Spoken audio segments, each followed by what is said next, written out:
Hello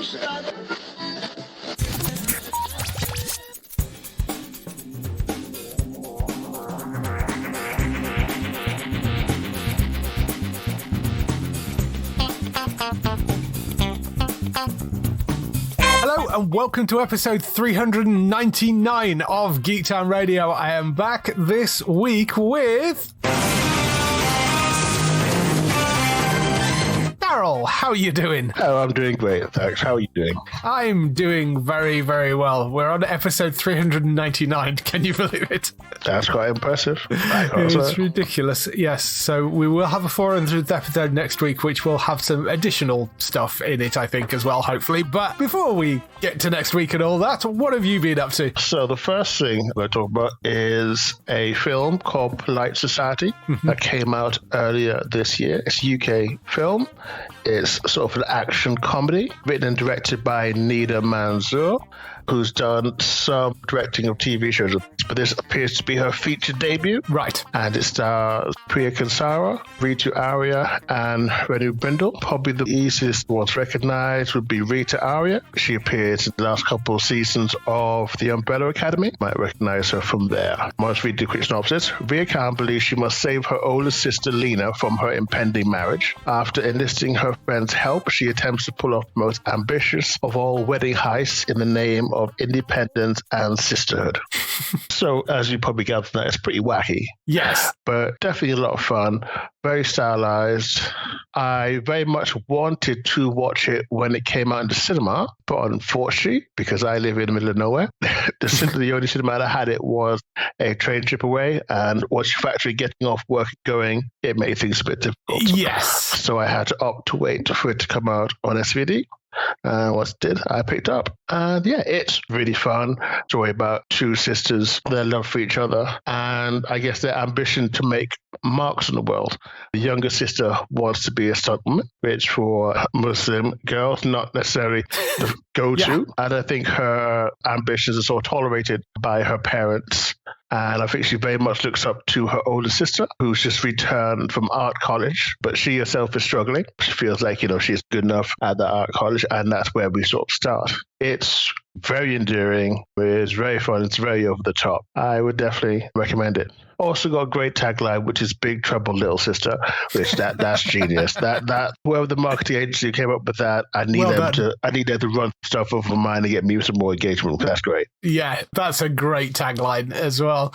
It does look like a really fun film. I'd not heard of it before, but yeah, reading the synopsis, and the stunt woman that she idolized was Blaze on Gladiators, apparently. Yes. Yeah, the first ever contestant to become a gladiator. Yes. So she won and then came back as a gladiator. Yes. And now she's a stunt woman. Yeah. Up to recently as well, because I had a quick look when I sort of feel like, is that a real person? Because I keep on dropping that name. So I looked up. So yeah, that was the first thing. Next is Harlan Coben Shelter. Do you know Harlan Coben? Yes. Because he's one of those authors who constantly appears at the front of things because lots of things get adapted for TV. I think he tends to produce a lot of them well. Yes, they're usually for Netflix, but this one isn't. It's a Prime Video one. Yes, I can remember the one with the star of Dexter. Yes. Where he starred in it. And that was a Netflix one. So this one is called Shelter, which you'll sort of figure out. If you've seen it, maybe the trailer, you probably figure out what the link is. Mickey lives with a mother in rehab, a dead father, an annoying aunt in a new school in New Jersey. When a creepy old woman tells him that his father isn't dead, Mickey thinks he's losing his mind. But basically, the idea is that Mickey, who I believe he must be around about 16, him and his family, mother and father, moved back. They don't say where, but they moved back to the States. The view to Mickey sort of trying to get himself a scholarship. Pretty gifted at basketball. That runs in his family. His uncle was a very famous basketball player. Seems like weeks after they move back to US, they get T-boned, which results in the death of his father. And his mother, she's sort of not committed, but she goes into a mental health facility just because she can't deal with it. Right. We hear previously she was a former child athlete and couldn't deal with the stress of that and sort of had a bit of a break then. And I think obviously the death of her husband and that and all the trauma aspects of that, so she's away. So Mickey, played by Jaden Michael, goes to stay with his aunt, Constance Zimmer, in the town the two kids that, his father and his aunt grew up in. And goes in school, meet another sort of transfer student, a young lady. They instantly sort of connect. He arranges to meet with her that evening. He goes to the meeting. She doesn't turn up. Basically, things start from when he starts looking into where she is with the help of two of his friends. But even in the first episode, we find out there's a lot more. And it's really got that cuckoo's wife thing. There's something very wrong with this town. And it seems to have things going back to when his father was a child. Because you see it 25 years ago, which makes no sense without any context. So obviously, I won't keep on watching until I get to that part. Yes. To figure out why that was a thing. So it's finished now. Yes. It's full run. But someone was asking me about, they wanted some recommendations for teen shows. And I just looked at it and went, yeah, try that. And they watched it. They loved it. So I better go watch it myself. Right. Yeah. And 2 episodes in, it's pretty good. It's pretty good. It's very tight. They just eke out a little bit of it every episode so you don't get frustrated. I would highly recommend it. It's an interesting one, that, because not only is it on Prime rather than Netflix, because, Netflix can't hold onto their talent, but it's actually set in America, this one. And the thing rather surprised me that Harlan Coben is actually an American crime writer, and most of his books are actually set in America, but they transposed a load of them over into being in the UK when they actually made them. So Safe, which was the one that you mentioned, and The Stranger and Stay Close, all those were originally set in America, I think, in the novels, and then they moved them to the UK. So I always assumed that he was a UK writer, and he isn't. He's an American writer. So it's interesting to see that it's actually one set in America and that it's a YA thing rather than being around adults, because a lot of it's been around sort of adult relationships and suburbia, and a lot of his stuff is kind of based in that sort of thing. So it's an interesting, different one, I think, for him. I haven't looked at it yet. It's popped up a couple of times, and I kept on thinking, I must go and check that one out. I would assume it's the self-contained story, because usually the Harlan Coben things aren't continuing series. They're like one-off things. I would assume it's a one-off thing, but it looks like it's quite good. It's 8 episodes. It's all up on Prime Video now, so I do mean to go and have a look at that at some point. Okay. I guess other things, Jaden Michael stars, Constance Zimmer, Christopher Polaha for Wonder Woman for you lot, for Hallmark Hunk for the rest of us.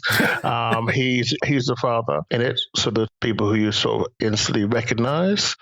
Yeah, great, definitely worth paying. Now we get to the interesting one, Letterkenny. Yes. So obviously, you know that I run Hollywood North News, and Letterkenny is about as Canadian a show as you could possibly get. Well, yes. It's about 110% Canadian. Yes. And it basically follows a man, his best friend, and his sister, and their sort of adventures in their small town.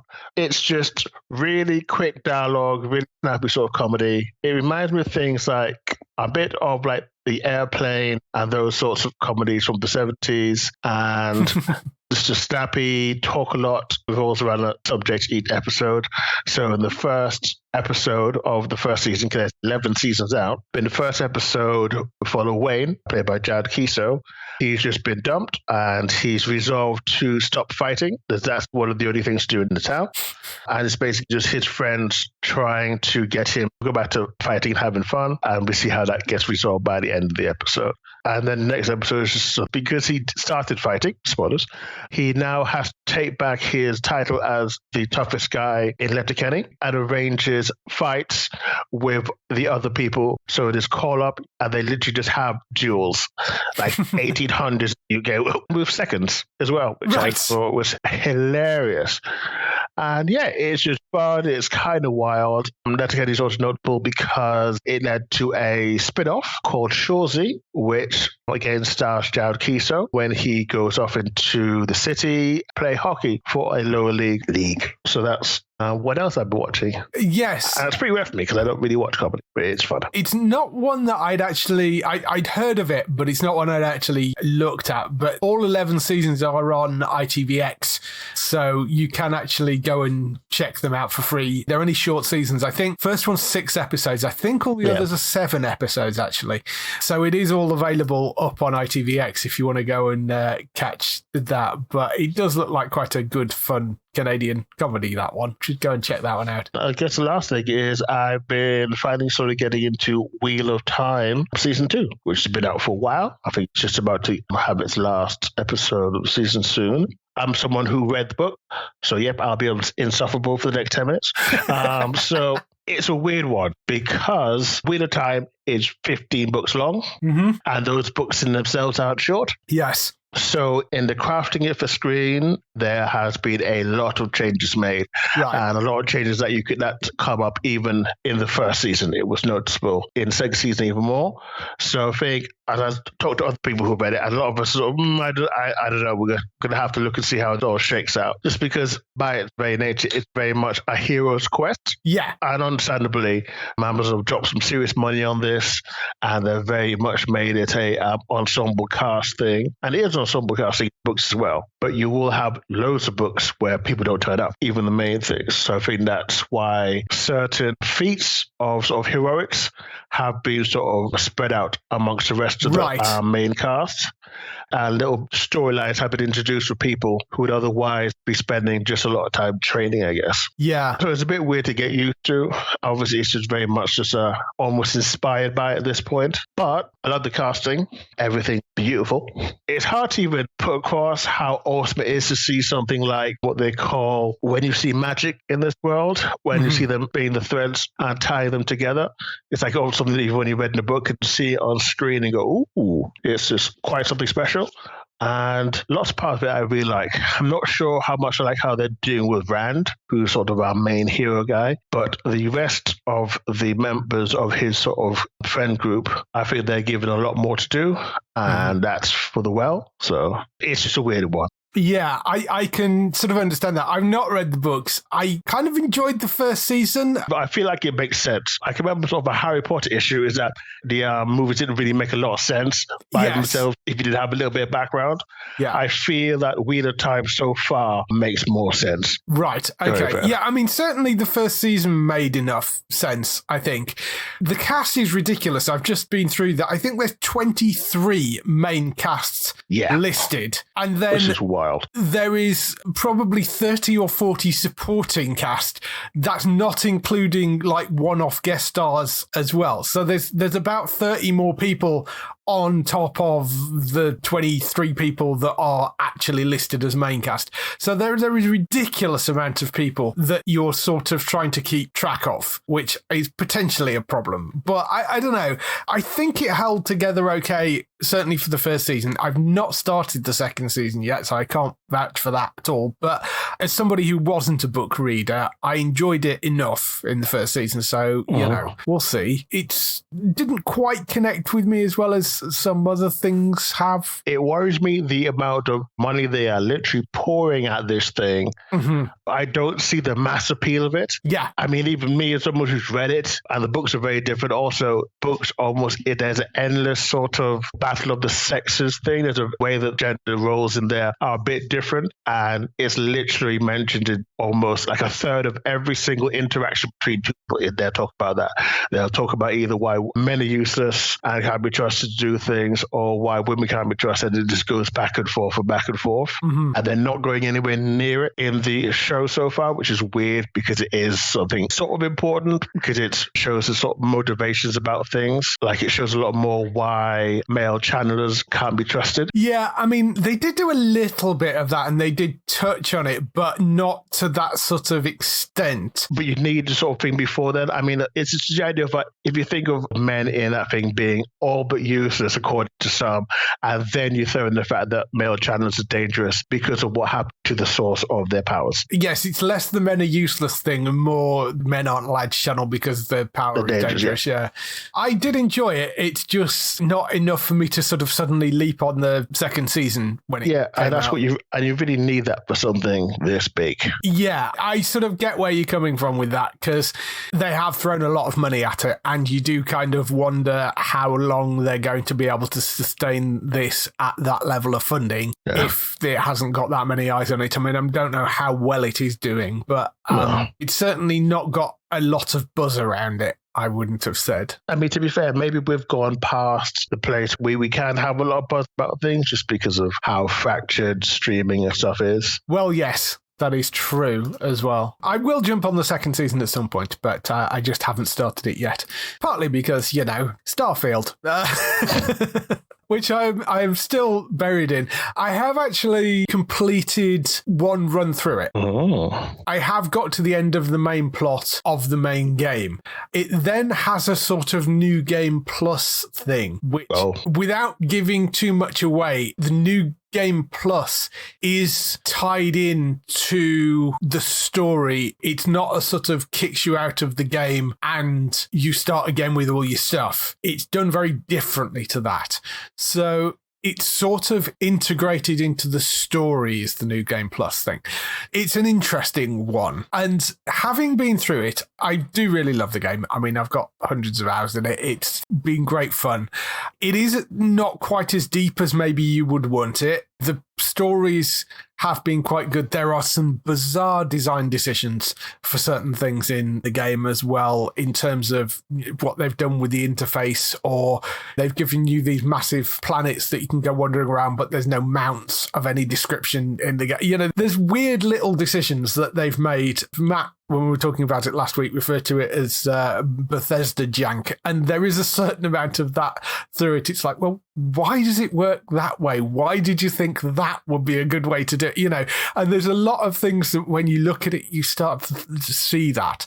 But overall, I am having a lot of fun with it, and I am really enjoying it. And as I say, I got to the end and then carried on, which I never do with games. So I think that is a positive sign of it. It is well worth picking up. There are hours and hours in that game that you can play with it.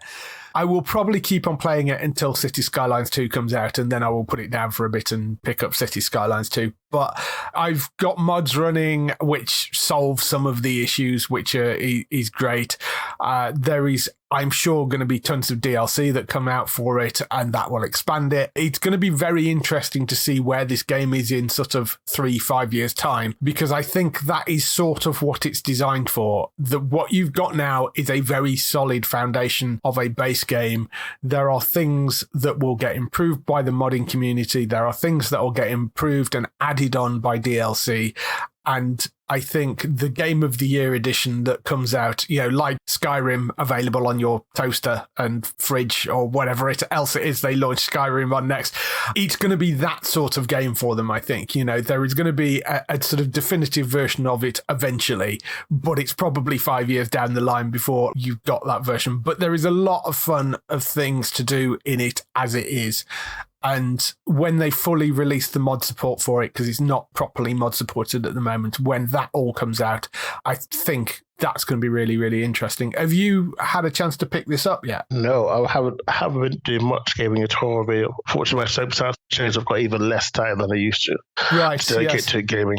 It is one of those things that you're going to want to sort of dedicate time to as well. But yeah, it is a really, really fun game to play, and I am thoroughly enjoying it still. So I will be playing that, I think, for a little bit longer yet. In terms of TV shows, Ashoka, I'm still working through that. Got one more episode left. It does indeed. I've been quite enjoying that. I think they've done a pretty decent job. Started off a little bit slow, but picked up, I think, a bit more towards the end. I'm not sure about Ezra. Yes, I know what you mean. The sort of Zen Ezra thing. He's kind of fitting. I guess you can sort of see Ezra going that way. I could accept it if he was maybe somehow lost and left alone, but he's not alone because Thrawn there. Yeah. You know what I mean? So there wasn't any allusions to him making trouble for Thrawn. Yeah, I mean, it does appear that Ezra escaped or left Thrawn, went off into the wilderness and sort of... pulled a Yoda? Pulled a Yoda, went into hiding, found his little friends, stayed with them and didn't bother Thrawn. Which, I mean, I suppose that sort of does make a certain amount of sense, because it's not like Thrawn can be a danger being stuck in a different universe. I suppose you could look at it that way. It was like, well, I did what I needed to do. I got him out of that universe, and he's one guy with one ship at this point, so we'll leave him to do his thing and I'll go off and do mine, and that's it. So you would think Thrawn might have gone looking for him, given that they are on the same planet. But I don't know. You can start poking holes in it. But I think it's been interesting seeing those characters come back in live action. Oh, yeah. It's wonderful to see them back. And I do wonder where they're going to end up with this. Is this going to be the reason why we haven't seen these characters later on? Are they going to end up stuck in that galaxy somehow? And then we're going to have a sort of a galaxy offshoot of Star Wars. Oh, God, please, no. Or something. I don't know. Or are they going to end up going back somehow? And that's going to tell a piece of history that we've not had before. I don't know. This seems to be another one of Disney's little foibles of, you look at the episode counter, there's no way this is getting resolved in any way remotely satisfactory in one episode.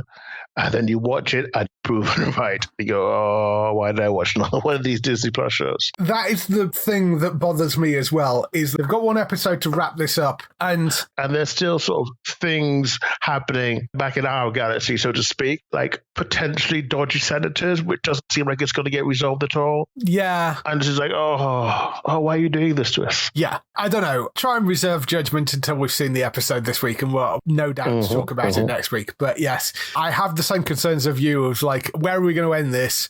Are they going to announce a second season? If they're not going to wrap it here, I mean, if they announce a second season, fine, but you're not going to get a satisfactory conclusion to it, I don't think, in one episode, unless it's a very, very long episode. I don't know. So Ahsoka is ongoing at the moment with the next episode this week, final episode this week. Also working my way through the morning show, which has been really good. Billions, which has been really good this season as well. What season of the morning show are you on? Because current there's one. a few. Oh, the current one, okay. Yeah. I hear good things. Yeah, it is a great show. It has been a really, really great show. It's dealing a lot more with the sort of corporate stuff of the sort of parent company, and there's a sort of buyout potentially looming. And so there is a lot of that stuff, which is just mirroring life of corporations bleeding money and getting bought out by other people and all that sort of stuff. So that's been kind of interesting. And Billions, which is on its final season, which has been really enjoyable throughout the entire run. But it's been nice having Damian Lewis pop up every so often in this final season. So that's been quite good. And I'm still not entirely sure where they're going to end with that, but I have faith they'll come to a satisfactory conclusion. Black Mirror, I realised that I hadn't actually watched the whole of the last season of Black Mirror. So I jumped back in and picked up a few more episodes because, of course, they're not connected to each other, so you can sort of drop in and out of them. The Beyond the Sea episode, which is the one with Aaron Paul and Josh Hartnett in it, that's very dark, that episode, which is the two astronauts who have got sort of replicas back on Earth that they use to push their consciousnesses into, and it's sort of an alt history kind of version, but that's really enjoyable. Maisie Day as well, which is the one which is a celebrity, follows a paparazzi as well. That's really interesting twist that one has. I've not connected quite as well with this season as some of the previous seasons, and I think part of that is it's gone a little further away from its sort of original premise of the kind of technology out of control, and I mean, I know it's not always been that, but there's been a lot less of that in this season. Joni's Awful, the opening episode, was very, very Black Mirror, and I think that's the one that a lot of people connected with. But the others, and I mean, I've liked the others. They've been interesting little sort of strange movies with a twist in, but they've not felt exactly as Black Mirror-ish as some of the others maybe have. They are still all written by Charlie Brooker. I mean, it's up to him what he wants to write. It's his show after all. But still some interesting stories, but slightly not quite what I necessarily expected. I've still got the final episode, which is the Red Mirror Demon 79 episode to go of that. I did watch a movie this week because it's out on home release. I picked up Blue Beetle. Have you seen this? I have not. I did consider picking it up. I'd already picked up Pilot's Hat. Right. So I decided to go with that movie for now. But yes, I think I will be picking it up at some point. Yeah, I found it enjoyable. I will say that up front. I did find it an enjoyable film. It does have a script that feels a bit like they fed a bunch of Marvel movie scripts into AI and said, write me a superhero film, because there are bits of Iron Man, there are bits of Spider-Man, there are bits of Ant-Man in there. I mean, it really is so generic in places. I'm sure a lot of you know and seen promo thing for Blue Beetle. It's about a kid who is called Jaime Reese, not Jamie. He makes that point a number of times. Yeah, totally. He comes home from college, just graduated, finds his family is in financial trouble. They're about to lose the house, so vows to go and get a job. Ends up, after a series of things, getting a job with Cord Industries, which is run by Victoria Cord, played by a very scenery-chewing Susan Sarandon. She's clearly the evil CEO. Obviously, if you know your DC stuff, you know that Cord Industries is usually run by Ted Cord. In this instance, Ted Cord is her brother, and he's mysteriously disappeared. And when he disappeared, he was running the company, and it had sort of originally made weapons, and Ted had come in and had taken them away from weapons. Victoria's now come in and was sort of bitter about the fact that Ted got the company in the first place and has switched it back to being a weapons manufacturer.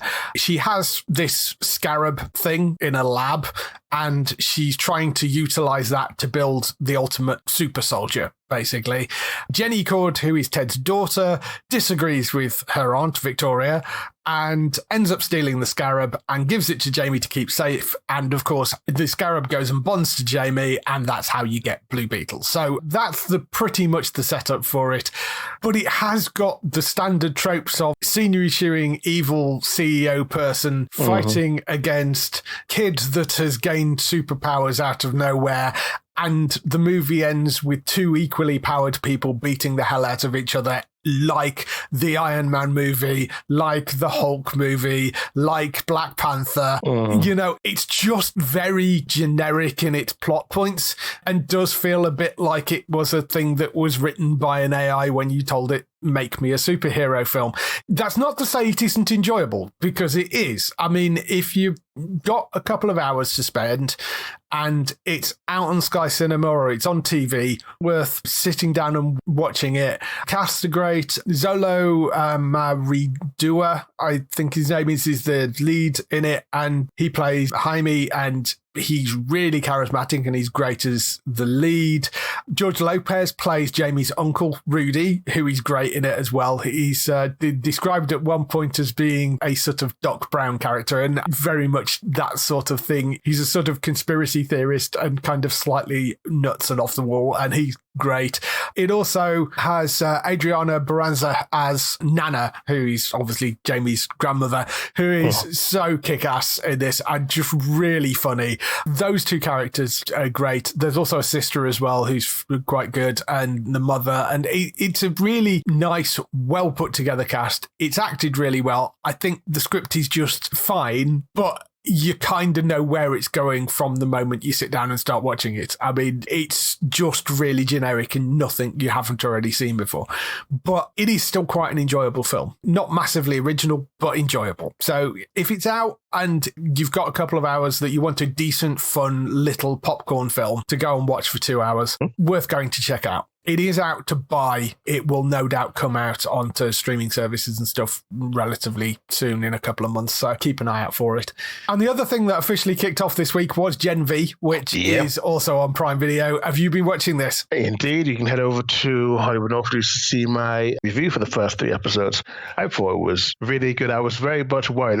Like, there's a lot of people who kept asking me, you're going to be watching Gen V. I think there's definitely an estimation that it's just probably not going to be as good as The Boys.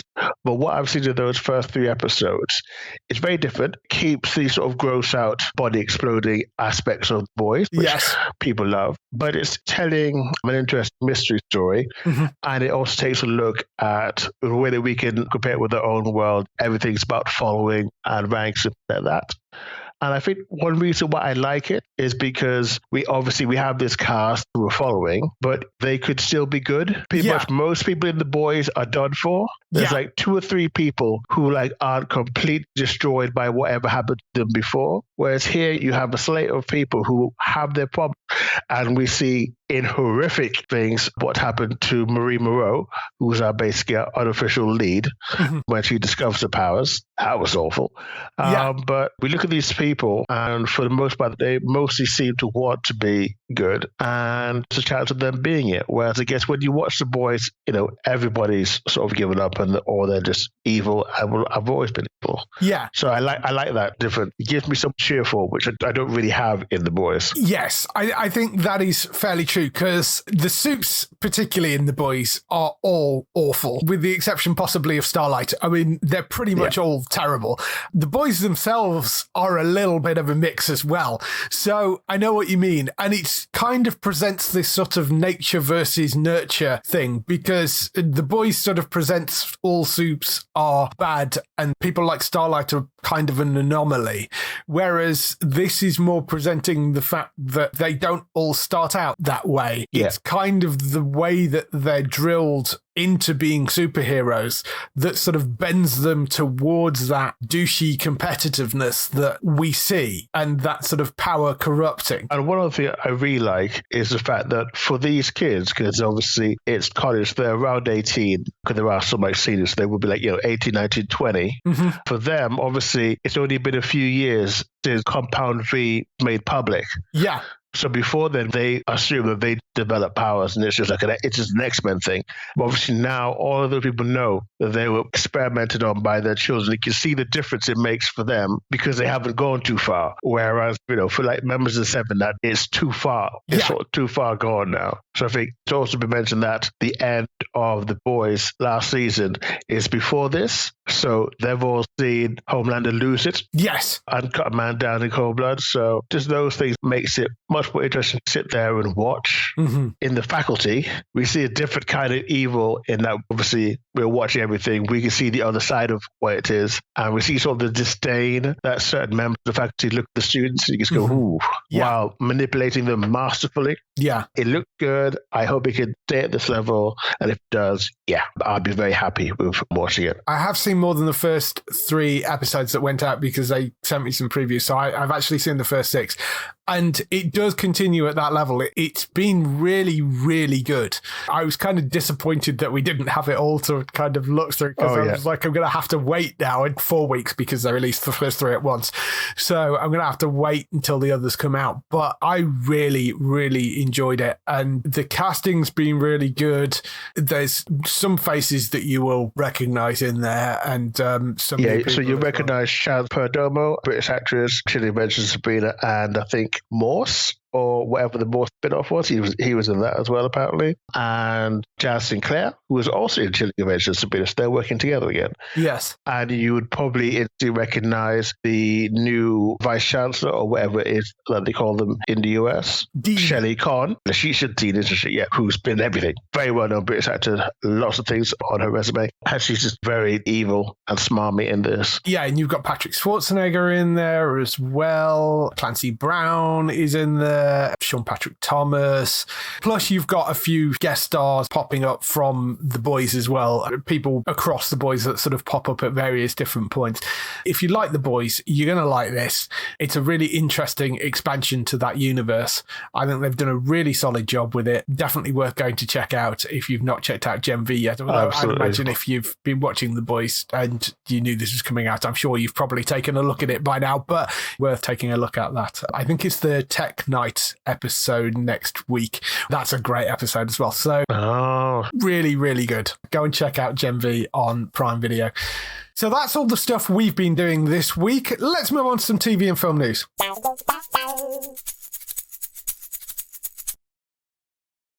We kick off the TV and film news with the renewals, cancellations and pickups. First cancellation is Home Economics. That has been cancelled by ABC. I think it ran on Disney Plus over here.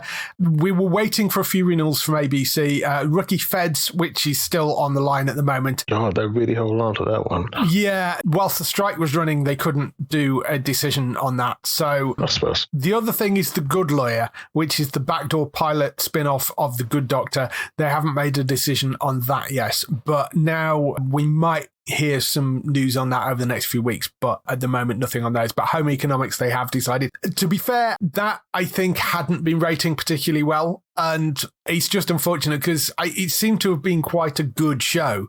Certainly there was a lot of love for it when the announcement came that they weren't going to renew it. So it is a real shame, but just didn't have the audience, so that has gone. There was a little bit of news because David Mitchell, the British comedian, is out plugging a book, I think, at the moment. So he's been on various shows. Somebody asked him about Upstart Crow on one of the morning shows. Upstart Crow, which was the Shakespeare comedy that he did. It was sort of Blackadder-esque, I would say, that one. I really enjoyed it. It's such a shame, but it has been cancelled by the BBC after 3 seasons. I mean, it hasn't aired since 2018. That was when the last episode, I think, actually went out. So, I mean, it's not a great surprise that that's not come back. And he did say that he would love to do more episodes of it. It's just, yeah, the BBC didn't want to bring it back, and so they haven't got a home for it at the moment. But it is one of those things I could see somebody like Dave maybe picking up and continuing. It would be nice if they could make more of that, because it's a fairly easy, cheap sort of sitcom-y thing to do, because it was a bunch of standing sets. So it can't have been particularly expensive to shoot. But the reason that you haven't seen that since 2018 is because the BBC opted not to bring it back. But it's never been officially announced as cancelled up until now. But that's the situation with that. And in the US, Starz cancelled 3 things, including Ashoka Run the World, Blind Spotting, and Heels, which is the Stephen Amell wrestling show. All 3 of those have gone. Stephen, who got rather in trouble with SAG-AFTRA because he was on stage at Comic-Con and the strike rules basically banned them from talking about any SAG-related projects, past, present or future. And I think that was rather frustrating for him because he was at a Comic-Con. He wanted to promote the show, but wasn't allowed to promote the show because of the fact that they were on strike and the rules wouldn't allow them. So he could appear at the con, but he couldn't talk about any of his work. And I rather suspect that that was what he was trying to vent his frustration about, because he knew that Heels was in a very precarious situation, and Starz have now actually canned it after 2 seasons, which is a shame because it was quite enjoyable, but unfortunately I don't think it had the audience that they needed, and that has gone. I think they are trying to sell it on somewhere else, but whether anybody will actually pick it up is anybody's guess. It could be quite a tough sell, that one, but Heels, Blind Spotting and Run the World all gone. On the renewal side of things, SpongeBob SquarePants has been renewed for a 15th season. I can't believe there's only 15 seasons of that. It sort of feels like it should be a lot more at this point, but been renewed by Nickelodeon, so that will be back for a new season. In pickups and other news, we have had a few UK pickups. Interview with the Vampire, which we mentioned a few weeks ago, had been picked up. That's going to the BBC 2 and iPlayer, and that's on Thursday, the 12th of October at 9 p.m. That will be landing on there. I would guess they're going to drop the whole thing on iPlayer, but that's when it's going to go out on BBC 2. So 12th of October for that. Go and check out iPlayer. Dark Winds, which is another AMC show, that's also got a premiere date now. That's on Alibi. That's on Wednesday, the 18th of October at 10 p.m. That's going to be landing on there. Breeders has got an air date for its 4th and final season. That's Friday, the 20th of October at 10 p.m. on Sky Comedy. That will be landing. True Detective Night Country, that has got a premiere date, which is the self-contained anthology series. It stars Jodie Foster, I think, in the latest one. That is going to be Monday, the 15th of January, 2024. I think that's the first January actual fixed premiere date we've had. It's going to simulcast for the US. So 2 a.m. on Sky Atlantic, and now that will be. Okay. And at the same time, it's going out in the US for that one. And as the writer's strike is over, which we'll come on to in a minute, The late night talk shows are starting to come back in the US. Last week tonight with John Oliver and Real Time with Bill Maher, both of those have now actually returned. By the time you hear this, they will have actually gone out, so you can go and find them on catch up. But they're going out on Monday, the 2nd of October, so they'll be back going out on Monday nights in their usual time slots. So that's 9 p.m. for last week tonight and 11 p.m. for Bill Maher for those two. So they are now back. The is it Jimmy Fallon, Jimmy Kimmel, whichever one of the NBC ones that goes out on Sky, I think that will be back this week as well. But the various late night shows are starting back up again, so you'll be able to go and find those, and there'll be clips going up on YouTube of all those things because that's what they do. The writer's strike is now officially over. The Writers' Negotiating Committee voted to recommend that the tentative agreement, which I think we mentioned last week, will now be sent to the members to be ratified. The final vote will take a couple of weeks to actually go through, but the writers have been allowed to go back to work in the interim period. So technically they are still on strike, but they've abandoned all the strike rules whilst the vote goes through. Technically a possibility that could get rejected by the membership, but given the stuff that they got, that isn't going to happen.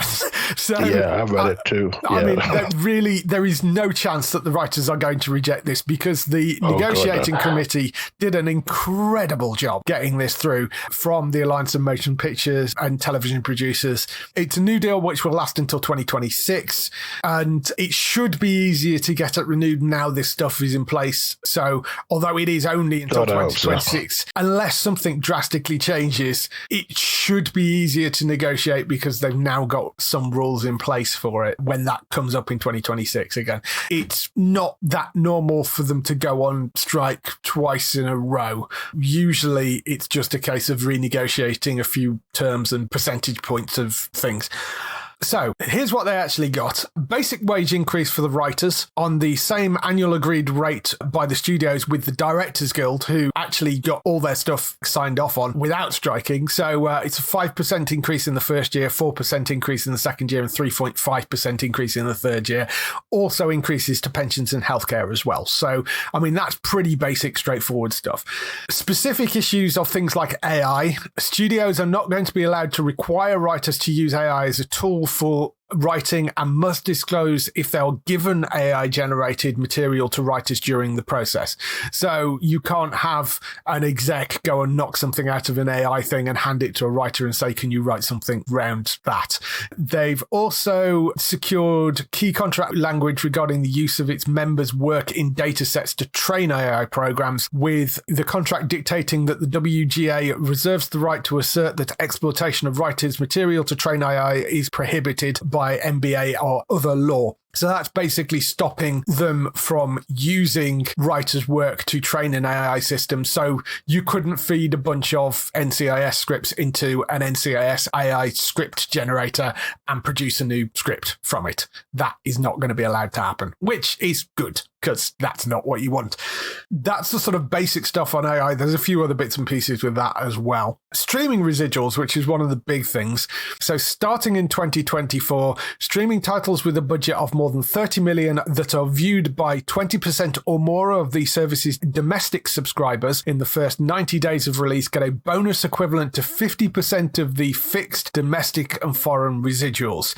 Views will be calculated as hours streamed domestically of the season or film divided by runtime. For example, a project written under the new agreement on the largest streaming platforms would receive a bonus of slightly over $9,000 for half an hour episode, $16,500 or thereabouts for an hour episode, or $40,500 for a streaming feature. So that's a pretty substantial increase that they're getting. The WGA will also receive confidential viewership data on streaming shows based on hours viewed, though only aggregated data can be publicly shared. So they're basically, I mean, the streamers are still being very protective over actually what gets out into the public domain in terms of what shows are doing well and what. That's so true. because as a citizen, Dave, you know that just because something's confidential, as no end of government documents are, yes, doesn't mean they don't get out. Exactly. I'm giving it about 3 months before, not far more about numbers as the show did than we ever probably want to. Yes, because writers will have relationships with various media outlets, and it would not surprise me if some stuff actually got leaked, even if the media outlet then finds some way of sort of fudging that slightly so it doesn't look like they've got, But yes, I think that's going to be quite interesting. Feature-length streaming projects with a budget at or above 30 million, the minimum initial compensation for a story or teleplay will be $100,000, an 18% increase from the current rate and a 26% increase from the residual base. So basically, if you write a script that is going to cost over 30 million to film, then you will be paid at least 100,000 for the script, which is good news. I mean, it does mean that you're probably going to get quite a lot of features that are going to get a budget 29,900,000. Yes, 29,900,000. So we'll see, but not necessarily a bad thing though, because it does also put them in a position of creating those smaller movies for those streaming services, which is an area which isn't expanding as much right now because everybody's kind of trying to make huge, big budget things. So it's actually not necessarily a bad thing. And to be fair, if they're really scripted, then they've like pumped out, maybe an 8-episode comedy streaming season for 20 million, they're probably going to be more likely to go, okay, we'll renew that, keeping all those people and that crew in a job for another year, than the 50 million one that they did give them as much as they wanted. Yeah. So something to be said for reining in budget. Yeah, absolutely. It's going to be something that you will see them thinking about when they're commissioning stuff for streaming services, which is going to be interesting to see how they handle that. Streaming residuals will be based on the streaming platform numbers of foreign subscribers for globally available services. So it's taking into account for residuals worldwide for people like Disney Plus or Netflix. So that equates to a 76% increase, including a 2.5% base increase to foreign residuals for the services with the largest global subscriber bases over 3 years. The formula is the same as the foreign residual structure negotiated by the Directors Guild of America last summer. So the slightly frustrating thing is there has been a system in place to do this, by the sounds of it. When combined with the foreign residual improvements, this should result in a 3-year residual of 216,000 for projects on the largest streaming platforms. This would represent a 49% increase from 145,000 under the 2020 mutual bargaining agreement. So that is a huge leap again as well, which is great news. So they have managed to get a lot more out of the streamers for residuals, which is what they wanted. The other big issue was staffing requirements for writing rooms, because they had this problem that you were getting a bunch of mini rooms. Yeah, you were basically getting a bunch of writers hired to create mini rooms to get a show greenlit, and then everybody was getting kicked off it, and they weren't getting guaranteed amounts of time or getting paid for the amount of time that they were spending on developing a show. They weren't getting credits for it, all that sort of stuff.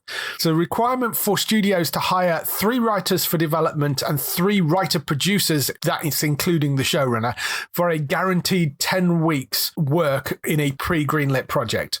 So that means before a show actually gets the go-ahead, you have to hire 3 writers and 3 writer-producers, one of those being the showrunner, for 10 weeks to develop the show.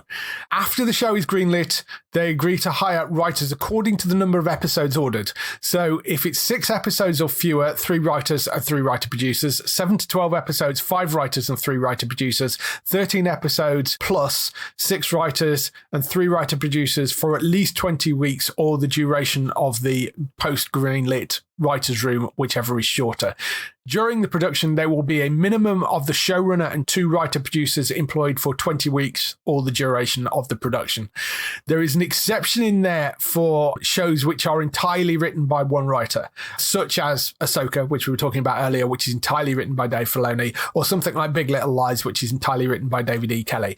In those situations, they can write that all by themselves without having all these extra writers insisting on sort of being part of it. So if it is a show which they've ordered from a specific writer, then that specific writer is then responsible solely for writing and developing that show. You can't then suddenly dump a load more writers in. The other argument of that is, well, maybe they'll buy more things that only have one writer, which may be a good thing, maybe a bad thing. I mean, it will put less writers in work, but it would create more interesting shows potentially as well, but they're likely to be shorter run things. What you couldn't do is force like one guy to write a 22 episode season of NCIS, because you can't physically do that. You know, one guy can... Just because the shooting schedule is insane. Yeah. So it's like they do it for more than half the year, so you'd always be writing. Yeah, those smaller sort of auteur projects, there is an exception for those. But as a general rule, on most shows, you're going to have writers' rooms and you're going to have multiple writers. And if you're going to have multiple writers, then that's the agreement. I mean, hats off to the WGA. They did a phenomenal job getting all that stuff. Absolutely. It is an astounding deal, and which is what they referred to it as. And so that's been fantastic. The Actors Union are still on strike, as I mentioned earlier. They're still blocked from promoting things right now. They are meeting, I think today and over this week. Yeah, I think so. Hopefully we'll have a resolution of that fairly soon. Their problems are similar, but not identical. There is streaming residual stuff in there. There is stuff about AI, although the AI stuff is slightly different. So there are issues that they will need to work out, but some of the stuff that came out of this deal should be able to be transposed into the SAG deal as well. So it may speed things up, but it depends what sort of movement they're prepared to make on the other stuff. Whilst it does mean that the writers are back, and that means the late night shows are back, scripted shows, you know, your Chicago's, Rookies, all that sort of stuff, basically anything that has an actor involved, that can't be back right now.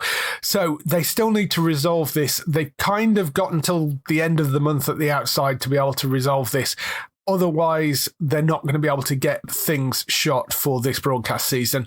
The idea is that if they can resolve actor strike this month with the writers back, they hopefully can get straight back to filming. And if they get straight back to filming, they should be able to put out half seasons of shows. So that's shows landing around about the time they would usually come back after Christmas. So your sort of January, February, March, they will land in that period, and it will be half season of a show. So you'll be 13 episodes of Chicago Fire Med PD instead of 22 episodes of it. We'll see what happens with that, but hopefully we'll have some good news on that side of things this week. SAG have also opened up a new battlefront as well, which I should mention. They voted overwhelmingly to strike against the video games companies over the interactive media agreement. There is an agreement with the likes of Activision, EA, Insomniac, Epic, Warner Brothers, all the big boys in gaming world. They have been negotiating with them for about 12 months. That's hit an impasse. So they asked the members if they want to strike against the gaming companies, and they voted overwhelmingly. It was like 98% they voted to say, yes, we're happy to strike up against them. That doesn't necessarily mean they are going to go on strike against the gaming companies. They are still in negotiations at the moment. But if they don't see some movement in that negotiation in the way that they actually want to, it means that they can put the actors on strike from being involved in video games, which I entirely understand why. I mean, historically, actors in video games have always been treated pretty badly, and arguably the AI protections are far, far, far more important at this point in video games than they are on the TV and sort of movie side of things. True. Because there are lots of like forward motion capped things of various actors running around. Exactly. On video game company servers. Exactly. So that is something that does need shoring up, and we'll see where they get with that. But there could potentially be a strike incoming. They may actually sort of end the TV strike and start a strike with the gaming companies straight away. We don't know, but we'll see where that goes. On to some TV news as well. ITVX has picked up Orphan Black Echoes for the UK. We don't have a date for this yet because it hasn't got a date either side of the Atlantic, but this is the continuation spin-off companion series to the main Orphan Black show. So it's not the same cast. It's an entirely new cast. This one being led by Kirsten Ritter. It's got Keely Hawes in it as well. It takes a deep dive into the exploration of the scientific manipulation of human existence. It follows a group of women as they weave their way into each other's lives and embark on a thrilling journey unraveling the mystery of their identity, uncovering a wretched story of love and betrayal. I mean, obviously the original from Black revolved around clones. We don't know whether that's what this is going to be or whether this is going to be something else with an interesting hook and concept to it rather than clones. Don't know at this point, but Kirsten Ritter plays Lucy, a woman with an unimaginable origin story trying to find her place in the world. She's also exec producing it. Keely Hawes plays a perceptive but sensitive scientist who finds herself at odds with her own moral code when circumstances lead her to make an unthinkable choice. Those are two of the main cast for it. It's from Anna Fishko, who worked on pieces of Her, The Society, and Fear the Walking Dead. She's creator, writer, and showrunner of it. John Fawcett, who was co-creator of the original series, is also producer on it as well. I do like the sound of this. I think it's going to be kind of interesting. It'd be interesting if they did something other than clones for this, but we'll see what they're going to do with it. But Kirsten Ritter's fantastic. Keely Hawes is great. Did you follow the original Orphan Black? I can remember watching the pilot, but it's not being sort of pulled in, which I have several friends who nearly sold me for that, but still, yeah, it just didn't seem to me. Yeah, you really need to go back and watch that. I kind of know what you mean about the pilot episode, but you do need to go back and watch it because it just kind of gets madder and more bonkers as you go through it. And it is well worth going to watch the original show. It's really, really good. This sounds like it's going to be slightly detached from that. So, I mean, I don't know whether there is going to be any crossover, whether it's a thing that's sort of set in the same world and is different. They've been intentionally fairly vague with the descriptions of it. Yeah, because I remember the story, remember looking at the story thinking, okay, I'll write about this, and then looking at 6 different sources, there's nothing here. Just give me some more info. Really is nothing in terms of what the actual plot is and what the sort of twist is going to be in it, which makes me think that it might not be clones, it might be something else. But it's actually being sold, although it's an AMC show in the US, it is controlled by Boat Rocker, who are the people that make it. And they've actually sold it in various places around the world. So it's going to be ITVX in the UK. It's Stan in Australia. They've sold it into Hong Kong. In France, they've sold it into Sci-Fi on various channels across Europe and Africa. It's really all over the place. They've done a really good job in kind of making sure that people are going to be able to watch it out there. So that's really good. Don't know exactly when that's going to land yet, but it will be on ITVX. I think that's a really good pickup for them. And also because the original show was a BBC America co-production with AMC, I think that's kind of 2 fingers up to the BBC as well, which I think will make them very happy. That's all the news we've got for this week. Let's move on to some highlights for next week on TV.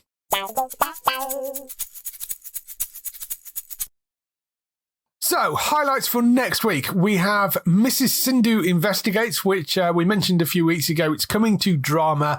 It's an Acorn TV show. It stars Meera Syal as an interfering Indian chef obsessed with murder. Sounds like it's quite fun. I think it's based on a BBC Radio 4 comedy show which they had, which she also starred in. But 4th of October at 8 p.m. on Drama, that will be. You can go and check that out there. Lupin returns for its 3rd season. That's the Gentleman Thief and Master of Disguise. That's on the 5th of October on Netflix. You can get that. And I think probably the big one for us this week, Loki, Season 2. The show that will stay with the MCU. Yes. Tom Hiddleston returns on the 5th of October on Disney Plus as the God of Mischief, Loki. I'm very much looking forward to that. I hope that's going to be brilliant. Loki Season 2, 5th of October. All Creatures Great and Small, that returns on the 5th of October as well. That's for its 4th season on Channel 5. That's at 9 p.m. on the 5th of October.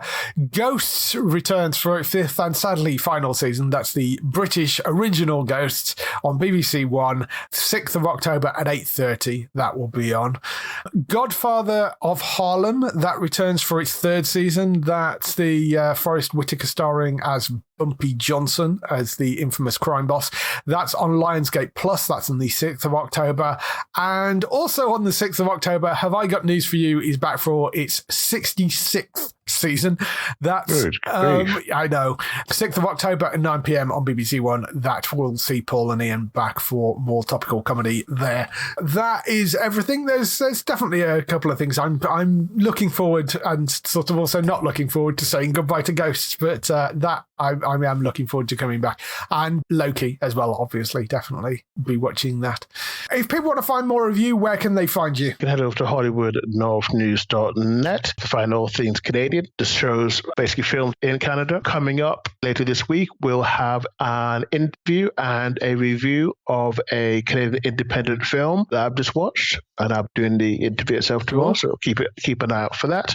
And obviously you can go and see my extended thoughts on Gen V. That's out today. Cool. So go and check Darryl out over there on HollywoodNorthNews.net for all those TV shows.